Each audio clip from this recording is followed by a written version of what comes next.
एक और बड़ा अहम मामला, फ्लोर मिल्स मालकान भी एहतजाज कर रहे हैं और आज से हड़ताल का ऐलान कर दिया गया। अब इससे ज़ाहिर है कि आटे की किल्लत, एक बुरानी कैफियत भी पैदा हो सकती है और ये एहतजाज इसलिए किया जा रहा है कि बिजली और गैस के बिलों में जो इजाफा है और उसमें जो टैक्सेस की सूरत में इजाफा किया गया है उसको ख़त्म किया जाए।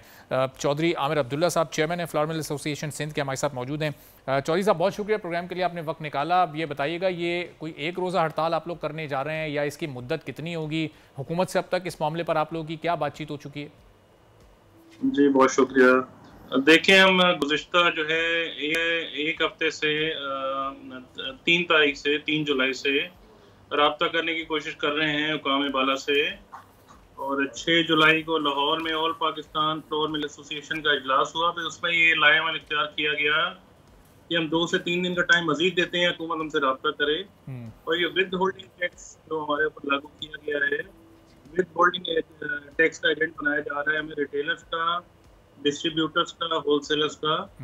ये काम हमारे लिए जो है बहुत कठिन है, इसको हम नहीं कर सकते। और आटे के ऊपर टैक्स जो है वो आज तक तारीख में कभी नहीं लगा है पूरे पाकिस्तान की। और आप रीजन में देख लें आसपास, एक एसेंशियल आइटम है, ये हमेशा सस्ती होती है।